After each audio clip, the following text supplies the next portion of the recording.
10일과 디더가 살구넥타와 다정한 친절로 기온을 북돋워 주었기 때문에 나는 존이 첫 출장에서 돌아올 때까지 병원 신세를 지지 않고 견딜 수 있었다. 불행히도 존은 반갑지 않은 불청객을 데리고 왔다. 1987년에 존이 가지고 온 병균이 일으키는 증상들은 미국에서 독감이 유행할 때마다 나타나는 증상들과 같은 것들이었다. 온몸의 통증, 두통, 치통, 머리 밑이 아픈 것, 가슴 통증 등. 87년에 우리는 그걸 모두 알았다. 기진맥진하고 긴장하고 지구의 절반을 돌아 왔다 갔다 하면서 존은 사실상 그런 통증들을 옮겨주는 세균의 배양 접시와도 같았다. 그해 11월에 그가 가져온 육체적 문제들은 심한 장 바이러스, 항생제가 듣지 않는 코의 염증, 그리고 이였다. 그가 집에 들어서고 5초 만에 나는 이 모든 것에 걸렸다. 2주 동안 헤어져 있던 다음이라 입맞춤을 통해 감염이 되는 문제에 대해선 조금 더 신경 쓰지 않았다. 그러나 자정쯤 되자 장 바이러스가 활동을 시작해서 정말 기록적인 복통에 휩싸였다. 열이 치솟고 정신이 혼미해졌다. 나는 이상한 소리를 내며 침대 위를 헤매어 다녔다. 결국 존은 걱정이 되어 나를 대학의료센터 응급실로 데리고 갔다.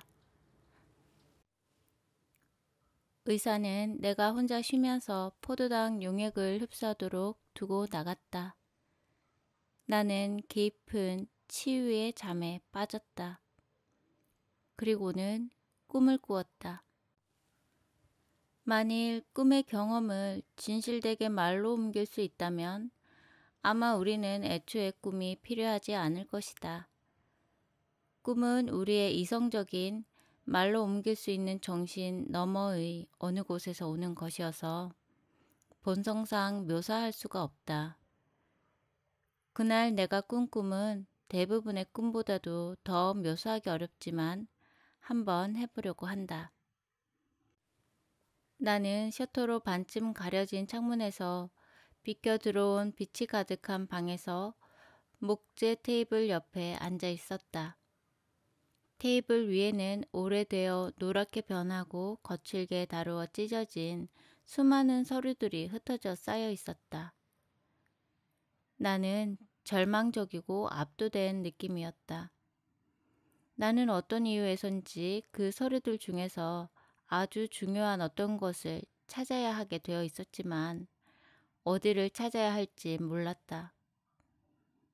내가 서류 더미를 뒤지고 있을 때 분위기는 어떤 아주 의미심장한 일이 일어날 것이라는 기대감에 가득 차 폭발 직전인 것 같았다.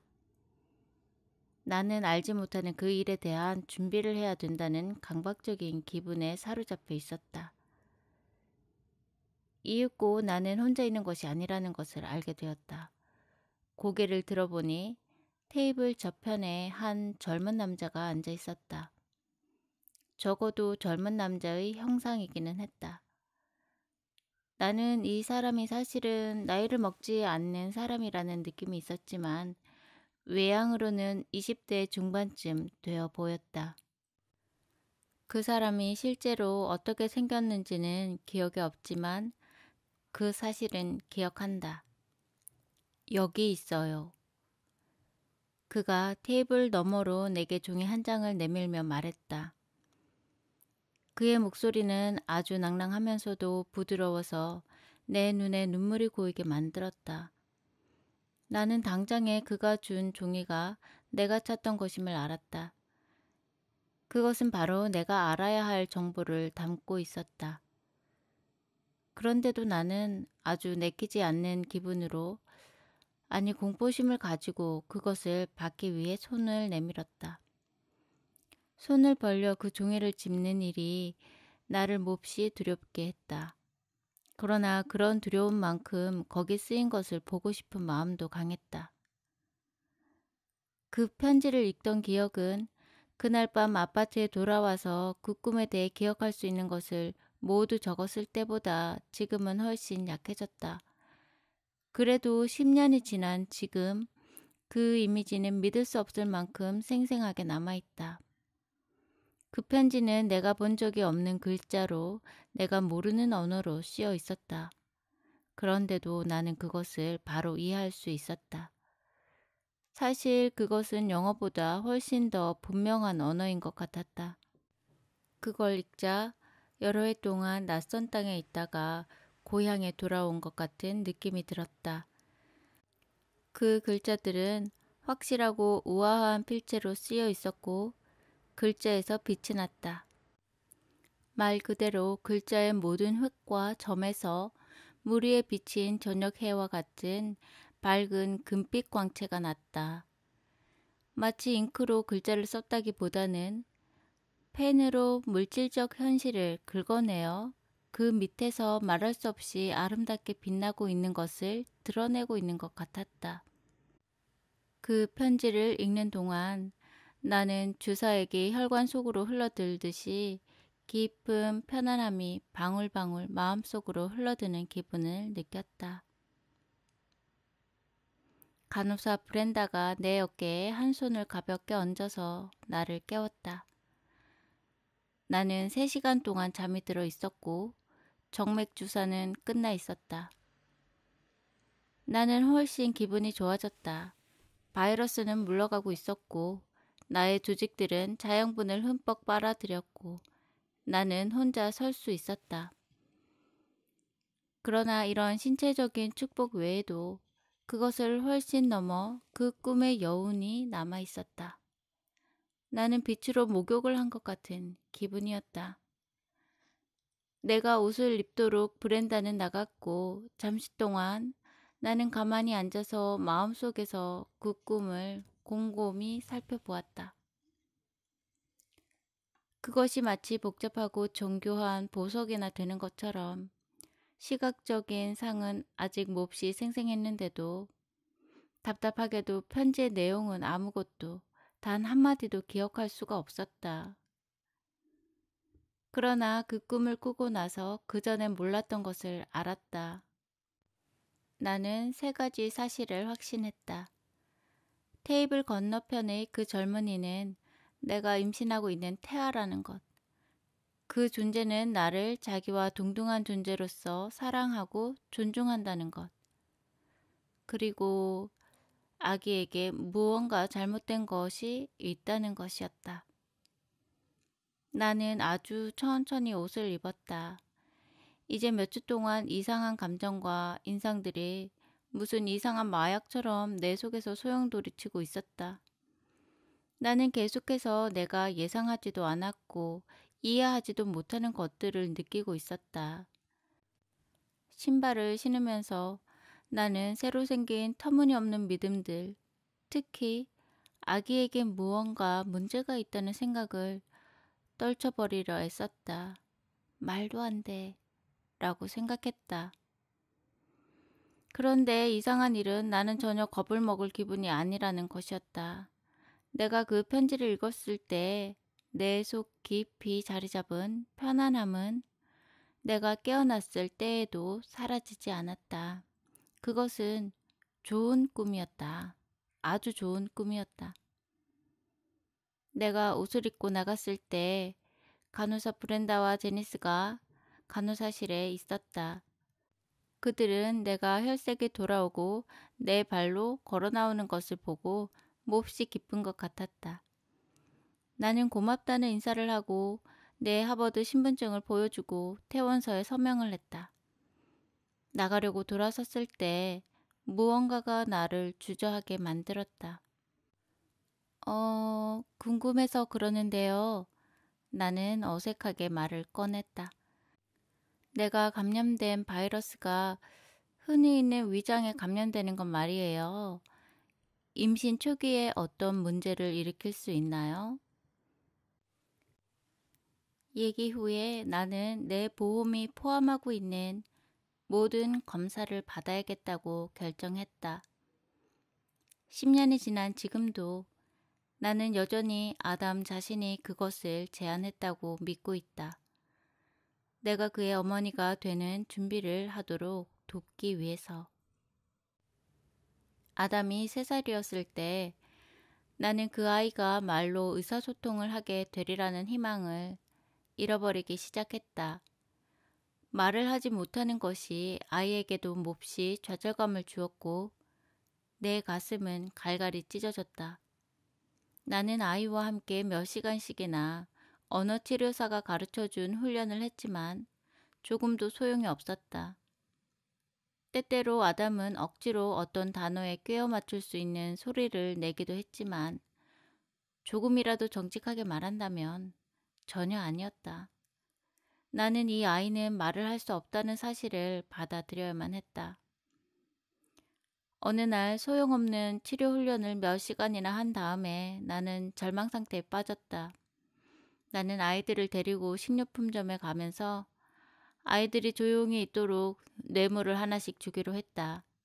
너무나 지치고 의기소침해서 다른 방법으로 아이들을 규율을 지키게 할 수 없었다. 아이들에게 계산대 옆에 있는 캔디 상자에서 갖고 싶은 것을 하나씩 고르라고 말했다. 케이티는 드루프스 사탕을 집었고 리지는 초콜릿 바를 집었다.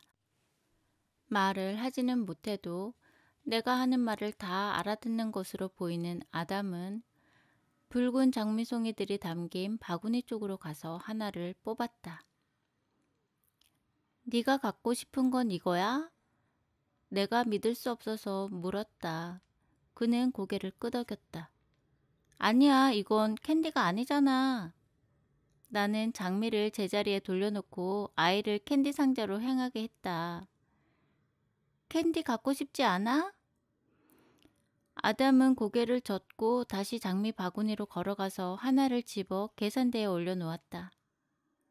나는 좀 혼란스러웠지만 계산을 했다. 딸아이들이 캔디의 포장을 뜯을 때 아담은 엄숙하게 장미를 받아들었다. 돌아오는 길에서 내내 아이는 두 손으로 그것을 들고 있었다. 집에 돌아와서 바로 사온 물건을 제자리에 놓고 하느라 나는 아이의 이상한 요청에 대해서는 잊고 있었다. 다음 날 아침 햇빛이 창을 통해 들어올 때 잠이 깨었다. 조는 이미 나간 뒤였고 리지의 방에서 나직하게 제잘거리는 소리가 들렸다. 하품을 하며 기지개를 켜는데 아담의 조그만 발이 복도를 지나 내 침실로 다가오는 소리가 들렸다. 그는 조그만 크리스탈 꽃병에 담긴 장미를 들고 문간에 나타났다. 나는 놀라서 아이를 바라보았다. 나는 아이가 꽃병이 무엇에 쓰는 것인지 아는 줄도 몰랐고 찬장에서 그걸 찾아내어 물을 담고 꽃을 꽂을 줄 안다고는 더욱 생각하지 못했다. 아담은 침대로 걸어와서 내게 장미를 내밀었다. 그러면서 맑고 침착한 목소리로 여기 있어요 라고 말하는 것이었다. 대학 의료센터에서 꾼 꿈에 대해 생각해 본 지도 몇 년이 지났고 꿈속에서 테이블 저편에 앉아있던 젊은이의 그 믿을 수 없을 만큼 부드러운 목소리를 들은 지도 여러 해 지났다. 그런데 바로 그 목소리가 방금 말할 줄 모르는 내 아들의 입에서 흘러나온 것이다. 여기 있어요. 그 꿈이 번쩍하고 뇌리를 치며 나는 거의 두려움을 느끼며 아담을 바라보았다. 아이는 침착하게 나를 마주 쳐다보고 있었고 나는 내가 내내 알고 있던 것 그리고 내가 기억하고 있었어야 했던 것을 알았다. 내 자식인 이 아이는 내가 다 이해하지 못하는 영혼을 지니고 있다는 것.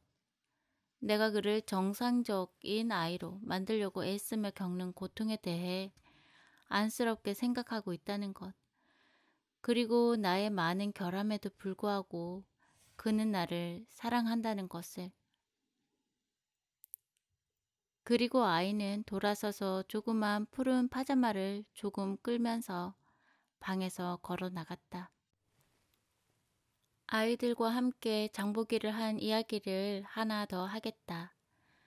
아담이 5살 때 어느 날 나는 새 아이들을 데리고 가정용품을 사러 나갔다. 주차를 한 다음 아이들을 차에서 나오게 하며 조심스럽게 가게 안으로 몰고 가려는 참이었다. 리지는 내 손을 잡고 있었고 두 아이는 따라오고 있었다. 적어도 문간에 도달할 때까지는 그랬다. K마트 비슷한 정원용품을 파는 곳이었다. 그 가게는 그날 장식용 식물을 세일 중이었다. 문 바로 밖에 꽃과 관목들이 테이블과 긴 의자들 위에 늘여놓여 있었다. 그게 아담의 주의를 끌었다. 아이는 그리 크게 떠지지는 않지만 눈을 크게 뜨고 기쁜 소리를 질렀다. 아담, 이리 와! 나는 리지를 쇼핑수레 쪽으로 데리고 가며 말했다. 자, 가자. 어서 어서. 리지를 수레에 앉히고 나서 보니 아담이 보이지 않았다. 나는 한숨을 내쉬었다. 아이는 식물들이 진열되어 있는 곳에서 더 멀리로 걸어가고 있었다. 아담! 나는 고약한 엄마처럼 보이지 않으려고 애를 쓰며 소리쳤다. 이리 와! 이리 돌아와! 그는 고개를 들고는 눈을 깜빡였다. 이리 오라고! 아담은 어깨를 으쓱하고는 식물들에게 아쉬운 듯한 눈길을 주고 내게로 걸어왔다. 나는 언제나처럼 두 아이에게 수레에 손잡이를 하나씩 붙잡게 하고 상점 안으로 향했다. 바로 그때 누가 내 어깨를 가볍게 건드렸다. 돌아보니 키가 아주 크고 험상스러운 늙은 남자가 내 뒤에 서 있었다. 그는 무슨 사료회사의 이름이 적힌 야구모자를 쓰고 있었고 평생 농사일을 해온 커다란 손을 가지고 있었다. 실례합니다, 아주머니. 그는 모자를 벗으며 말했다. 아드님이 방금 무얼 하는지 보셨나 해서요. 나는 불안감에 휩싸였다. 나는 아이가 내 시야를 벗어난 그 짧은 동안에 무엇을 할 수 있었을까 싶었지만 그런 문제에서 아담의 창의성은 항상 내 상상을 뛰어넘곤 했다. 나는 조심스럽게 아니요라고 했다. 그 사람은 몸을 기울여 내 귀에다 낮은 소리로 말했다. 밖에 진열된 식물 하나하나씩 모두 냄새를 맡았어요. 오, 나는 얼떨떨한 채 말했다. 꽃만 냄새를 맡은 게 아니오. 관목들도 냄새를 맡았어요. 하나도 빠지지 않고요. 흙도 냄새를 맡은 것 같아요. 나는 내가 잘 이해를 했는지 모르겠어서 눈만 깜빡거렸다. 이리 와 보세요. 그는 돌아서며 손짓을 했다. 그는 아주 기분이 좋은 듯했다. 거의 소년 같은 태도였다. 나는 아이들이 붙잡고 있는 채로 쇼핑 수레를 돌려 그를 따라갔다. 우리는 그 남자를 따라 식물들이 늘어놓인 곳으로 갔다. 그는 관상용 주니퍼 나무들 옆에 섰다. 그리고 몸을 숙여 눈을 감고 깊이 숨을 들이마셨다. 이 냄새 좀 맡아보세요. 그가 주니퍼 나무를 가리키며 말했다. 케이티와 아담은 이미 킁킁거리고 있었다. 나는 나무에 얼굴을 가까이 하고 냄새를 맡았다. 그것은 오렌지 껍질과 세이지 잎의 중간쯤 되는 새큼하고 쏘는 듯한 냄새가 났다. 그 냄새는 어린 시절의 기억들을 왈칵 일으켰다. 하... 내가 말했다.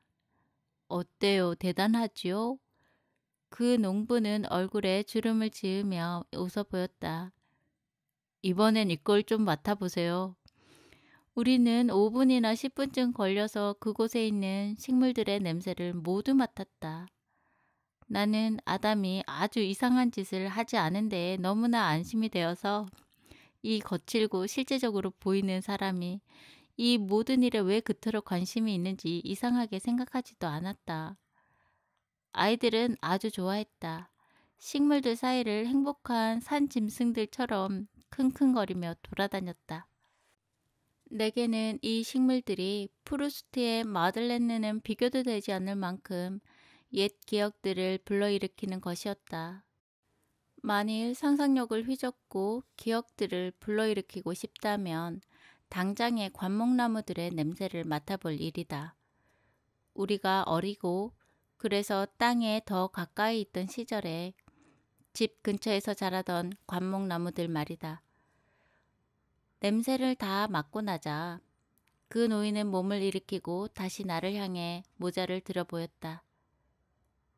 보이는 게 모두는 아니지요. 그가 말했다. 네, 내가 대답했다. 자세히 보면 얻는 게 있어요. 그가 말했다. 그리고는 다시 몸을 기울여 내 귀 가까이 입을 대고 속삭였다. 내 아들은 23살이오. 그리고는 몸을 돌려 걸어가 버렸다. 아, 그랬구나 라고 나는 생각했다. 그도 우리 중 하나였다. 아담 같은 아이가 주위에 있으면 우리는 그런 삶을 살게 된다. 물론 온통 아름다운 깨달음만 있는 것은 아니다. 관목들의 냄새를 맡아보라고 청하는 노인 한 사람을 만나면 그토록 귀여운 딸들을 가진 것을 축하하고 나서 다운 증후군이 있는 아들에 대해서는 마치 그 아이가 그곳에 없는 것처럼 어색한 태도로 못 본 채 하는 판매원들을 적어도 3명은 만나게 된다. 그들의 편견은 그리고 때때로 적이는 깊은 상처를 준다. 그러나 이런 고통과 함께 아담은 그를 갖기 전에 내가 느낀 어떤 것도 능가하는 행복감을 가져다 주었다. 그것은 사물의 핵심을 보는 것, 가던 걸음을 멈추고 장미뿐만 아니라 관목들까지 냄새를 맡아보는 것에서 오는 것이다. 그것은 거의 숭배에 가까운 사랑과 친밀감을 가지고 평범한 생명을 대하는 주의 집중의 결과다. 하버드에서는 물론 아주 다른 것에 주의를 집중하도록 배웠다. 하버드의 문화에서는 위신이 너무도 중요하기 때문에 사람들은 자기 주변은 말할 것도 없고 서로도 거의 바라보지 않는다. 겉모습에만 관심이 있다. 성공적으로 보이기, 똑똑하게 보이기, 절대로 전혀 전응아처럼 보이지 않기. 나는 이것을 아담을 임신하고 있을 때 아담에게 다른 점이 있다는 확실한 증거가 있기 몇 달이나 전에 알아채기 시작했다. 아마도 사물을 보는 그의 방식, 그의 삶에 대한 이해의 깊이가 그로부터 내 혈관으로 흘러들어 왔거나 아니면 그의 영혼이 그토록 가까이 있어서 내 영혼에 영향을 주었을 것이다. 이유가 무엇이든 사물이 다르게 보이기 시작했다. 다시 어느 월요일 아침에 조는 3번째 아시아 출장을 떠났다. 죽음의 나선을 다시 만나지 않도록 냉장고에 온갖 종류의 먹을거리를 가득 채워놓고 갔다. 나는 존을 떠나보내는 것이 점점 쉬워질 거라고 생각했었다. 그런데 실제로는 더 어려워졌다. 그날 아파트 문이 닫히고 엘리베이터가 움직이는 소리가 들리자 나는 창으로 가서 길을 내려다 보았다. 그가 택시를 타러 가는 동안 한 번 더 보려는 것이었다. 잠시 후에 그가 나타났다. 그는 몸을 돌려 아파트를 올려보았다. 나는 손을 흔들었지만 그는 나를 볼 수 없었다. 존이 모퉁이를 돌아 사라지자 나는 욕실로 돌아갔다. 나는 이상한 느낌과 싸우고 있다는 것을 깨달았다. 위험이 닥쳐오고 있다는 느낌. 아무런 논리적 근거가 없는 깊고 무서운 두려움이었다. 나는 내가 걱정을 하는 것은 정상적인 일이라고 스스로 타일렀다. 그러나 이것은 좀 달랐다. 나는 마음속에서 이 느낌의 이름을 찾았다. 그것은 불길한 예감이었다. 마치 누가 내 귀에다 속삭여준 것처럼 나는 그 말을 들은 것 같은 기분이었다. 예감. 나는 젖은 개가 물을 털듯이 몸을 부르르 떨고는 양치질을 했다. 나는 예감을 믿지 않았다. 그리고 그 느낌에는 내가 두려워하는 것이 무엇이든 그것을 피할 수 있는 방법에 대한 지시가 따라오지 않았다. 나는 얼굴에 찬물을 뿌리고 침실로 돌아왔다. 케이티는 세서미 스트리트를 보고 있었다. 내가 아이 옆에 누워 눈을 감는 것을 보며 케이티는 미소를 지었다. 예감. 그 단어가 머릿속에 분명하게 떠올랐다. 손으로 귀를 막았지만 그 단어는 밖에서가 아니라 안에서 오는 것 같았으므로 쓸데없는 짓이었다. 존이 떠나서 그래 라고 나는 생각했다. 그러나 그 느낌은 사라지지 않았다. 존을 붙잡을 수 없다 해도 이 건물을 나가야겠다는 충동이 계절풍처럼 몰려왔다. 나는 얼굴을 찌푸리고 그것을 밀어냈다. 나는 케이티까지 데리고 도시의 거리를 돌아다니기에는 너무나 기운이 없었다. 게다가 밖에는 눈이 오고 있고 나는 존의 티셔츠와 목욕옷밖에 입고 있지 않았다. 나는 일어나 앉아서 손으로 내 머리를 쳤다. 나는 내가 왜 이러는지 모르겠다는 생각을 하며 건물 밖으로 달려나가지 않을 핑계들을 생각하고 있었다. 몹시 어렵게 나는 그 예감을 머리에서 몰아내고 다시 누웠다. 얼마 동안이나 잤는지 모르겠다. 아마 15분이나 20분쯤. 케이티가 계속 부르는 소리에 깨어보니 아직 세서미 스트리트가 방영되고 있었다. 엄마, 빨강! 케이티가 말했다. 나는 한눈으로 아이를 바라보았다. 뭐라고? 빨강! 아이가 같은 말을 되풀이했다. 아가야, 무슨 말을 하는 거야? 뭐가 빨강이야? 케이티는 몸을 돌려 창 옆에 의자에 기어 올라갔다.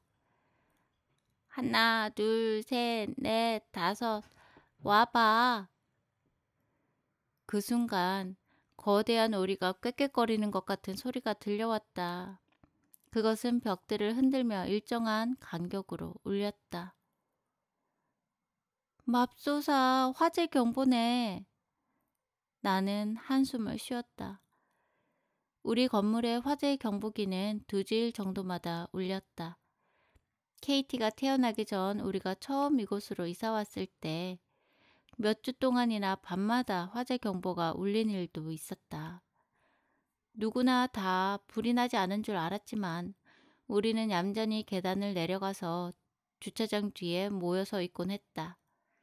같은 일이 자꾸 반복되니까 어떤 사람들은 간식거리를 들고 내려가기도 했다.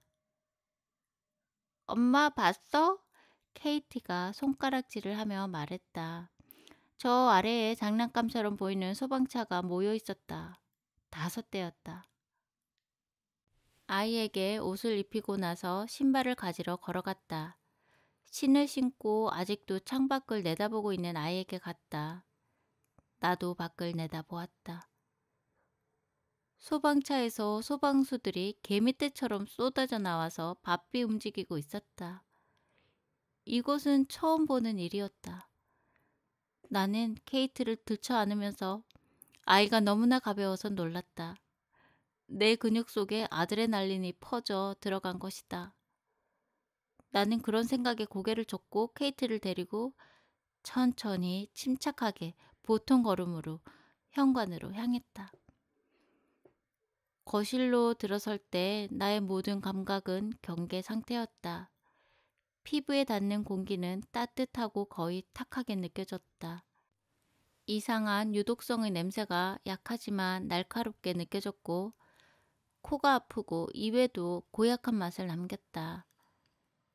빽빽빽 하는 규칙적인 화재 경보음 사이에 발소리, 문소리, 소리치는 남자의 목소리들이 들렸다.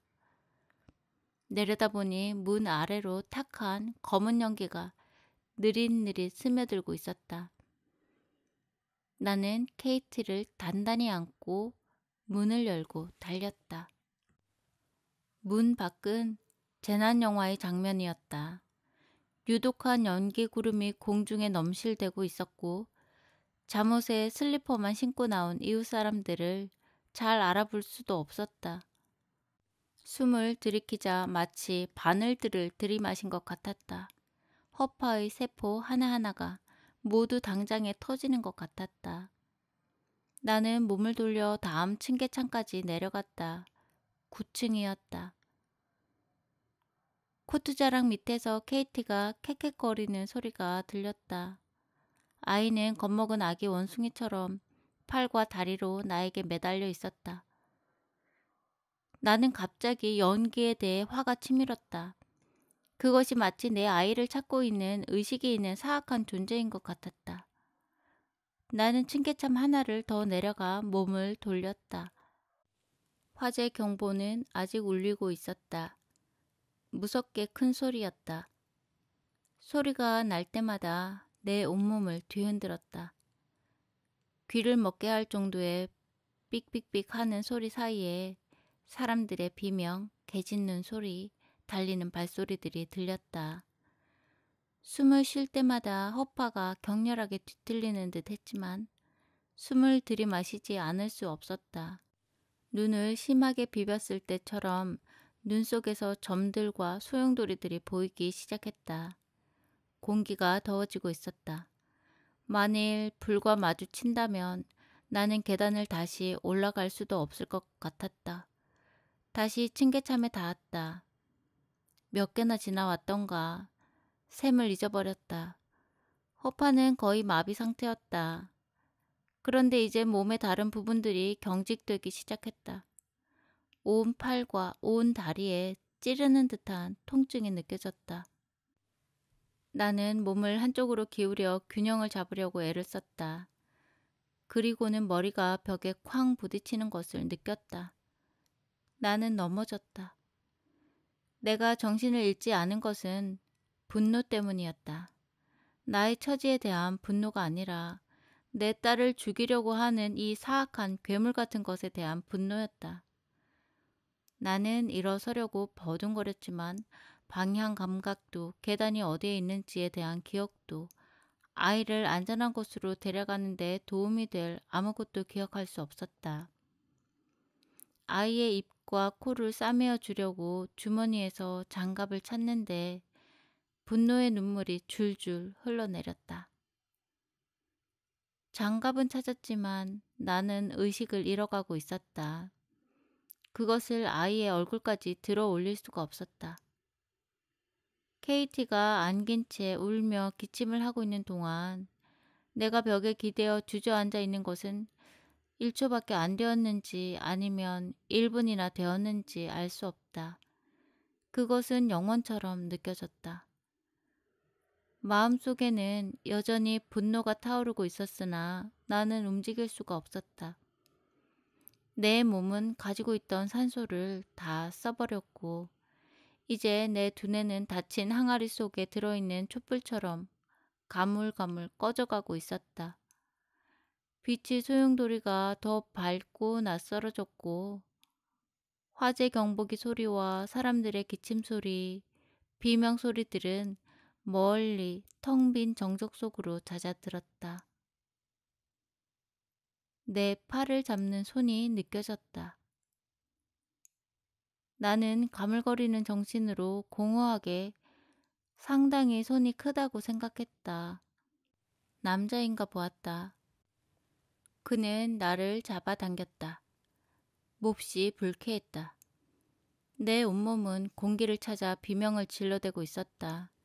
나는 겁에 질린 누가 매달리지 않아도 이미 몹시 난처한 처지에 있었다. 그 남자의 팔이 내 등과 벽 사이로 미끄러져 들어와서는 나를 왈칵 잡아 일으켜 세웠다. 케이티는 여전히 내게 매달려 있었다. 내 오른팔이 아이를 너무 꽉 끼고 있어서 아마 사람들이 우리를 한꺼번에 묻어야 될 거라는 생각이 들었다. 돈이 절약되겠지 라고 막연하게 생각했다. 한 무덤에 두 사람. 셋이지. 나는 누가 그 말을 했을까 생각하며 눈을 깜빡였다. 그러나 눈을 감으나 뜨나 보이는 것은 똑같았다. 셋이라. 그렇지, 맞아. KT와 나, 그리고 또 하나. 나는 두 아이를 데리고 있는 것이었다. 나는 뒤로 넘어질 듯 했지만 내 뒤에 그 남자가 있어서 그에게 기대고 있었다. 그는 나를 밀면서 걷기 시작했다. 그 사람은 이 연기 속에서 어떻게 볼 수 있는지 궁금했다. 발밑이 마루가 부서져서 나는 앞으로 쓰러지는데 그 남자가 몸으로 나를 버티고 바로 세워주었다. 그는 아주 강했다. 나는 한 계단 한 계단을 더듬어 내려갔다. 나는 그 사람에게 나를 놓고 KT를 데리고 가라고 말하고 싶었다. 나는 다시 주저앉고 싶었다. 자고 싶었다. 포기하고 싶었다. 또 한 계단, 또 한 계단, 그리고 또 한 계단. 내가 평평한 시멘트에 다다라 돌려고 하는데 그 사람은 나를 놓아주지 않았다. 그는 내가 벽이라고 생각한 곳으로 나를 끌고 갔다. 그리고는 갑자기 밝은 12월 아침에 아파트 로비에 내가 서 있었다. 계단의 연기는 너무나 짙어서 그 속에서는 아무도 보이지 않았다. 그것은 그냥 검은 솜덩어리 같았다. 나는 물속에서 간신히 올라온 사람처럼 공기를 왈칵 들이마셨다. 그러자 사물이 제대로 보이기 시작했다. 멀어졌던 시끄러운 소음들이 나를 둘러쌌다. 눈꺼풀 속에서 번쩍거리던 것 대신에 눈부신 햇빛이 보였고 세상은 다시 현실처럼 느껴졌다. 숨을 다시 한번 쉬자 기침의 발작이 시작됐다. 내 허파는 완전히 뒤집어지려는 것 같았다. 기침이 너무나 격렬해서 그 남자가 팔로 나를 버텨주지 않았으면 나는 다시 쓰러졌을 것이다. 드디어 숨을 제대로 쉬게 되었을 때 힘센 손이 내 등을 받치고 있는 것을 느꼈다. 계단의 암흑 때문인지 산소 결핍 때문인지 아니면 둘 다가 원인인지 눈이 햇빛에 적응하는 데는 시간이 좀 걸렸다. 내가 보고 싶은 것은 오직 KT였다. 아이는 괜찮았다. 금발머리는 검정투성이고 푸른 눈을 크게 뜨고 있었지만 이제는 기침도 하지 않고 멎어 있었다. 무거운 방화복을 입은 소방수가 달려와서 KT를 얼른 살펴보고는 이리 오십시오. 건물 밖으로 나오세요. 나는 내 등을 버티고 있던 손이 가볍게 미는 것을 느꼈다. 그리고 주차장 끝에 우리 이웃들이 이미 모여있는 곳으로 비틀거리며 갔다. 좀 놀란 사람은 있어도 대부분 괜찮은 상태였다. 나는 KT를 안고 주차된 자동차 후드에 가서 앉았다. 그 다음 2, 3분 동안 그곳에 앉아 헐떡거리면서 연기를 마셔서 괴로워하는 사람은 많아도 불 때문에 심하게 다친 사람은 없다는 것을 듣게 되었다. 불은 아래층의 식료품점에 잠깐 타올랐지만 그 이상 번지지는 않았다. 제일 큰 문제는 계단이 환기가 잘 안 되는 바람에 그것이 유독한 연기가 타고 오르는 굴뚝 역할을 한 것이었다. 계단으로 뛰어내려온 사람들은 대부분 3, 4층 사람들이었고 그들은 잠시 숨을 참은 채로 달려나올 수 있었다. 높은 층의 사람들 중에는 엘리베이터를 탄 사람들도 있었는데 모두 무사했다. 그러나 정확한 본능으로 위험을 예감했던 나는 가능한 가장 위험한 상황 속으로 달려 들어갔던 것이다. 나는 두 개의 굴뚝 중 더 나쁜 곳을 택했고 이미 몸 상태가 나쁜 데다 케이트를 데리고 있었던 탓에 아마도 다른 누구보다도 더 많은 연기를 들이마셨을 것이다. 바로 그것이 내가 텔레비전에 데뷔를 하게 된 상황이었다. 내가 연기에서 막 빠져나와 건물 앞으로 걸어 나오자 한때의 사진사들과 기자들이 달려들어 마이크를 얼굴에 들이대었다.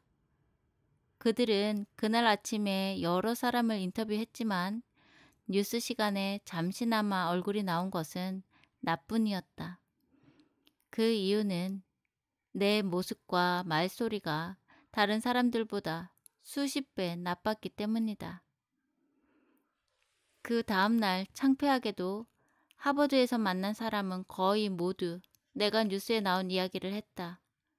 그들은 걱정스러운 표정을 취하려고 했지만 대부분은 웃음을 참는 것이 분명했다. 그날의 기자들은 내가 가능한 가장 나쁜 모습을 하고 있는 순간을 포착해서 온 세상에 내보낸 것이다. 어쨌든 뉴스 방송은 짧았다. 캑캑거리며 얼마나 무서웠는지 말하는 모습이 기껏 15초쯤 나왔다. 그런데 누가 가지고 있는 보스턴 헤럴드 신문을 보게 된 것이다. 지방 소식란의 첫 페이지가 매사추세츠 애비뉴 화재를 다루고 있었고 사진들이 실려 있었다. 커다란 사진이었다. 헤럴드지의 사진사는 내가 막 로비에서 빠져나와 정신없이 기침을 하고 있는 모습을 잡았다. 커다란 안경 뒤에 눈은 꽉 감겨져 있고 뺨은 재즈 트럼펫을 부는 신용이라도 하듯 부풀어 있었다. 처음에는 사진에 담긴 내 모습에 너무 속이 상해서 뭐가 잘못되었는지를 깨닫지 못했다. 나는 그 사진을 보며 나의 흉측한 모습에 최면이라도 걸린 듯이 그 순간을 떠올렸다. 나는 의식도 거의 오락가락하며 비틀거리고 있었고 나를 연기 속에서 구해내준 그 사람의 든든한 몸에 의지해 기대고 있었다. 헤럴드지의 사진은 모든 것을 보여주고 있었다. 기진맥진한 나의 모습, 공포심, 혼란과 어리둥절함. 그러나 한 가지, 아주 크고 중요한 한 가지가 빠져 있었다. 그 순간을 머릿속에서 되풀이해 그리면서 신문을 보고 있노라니 팔과 목덜미에 소름이 돋기 시작했다. 사진 속에는 내 뒤에 아무도 없었다.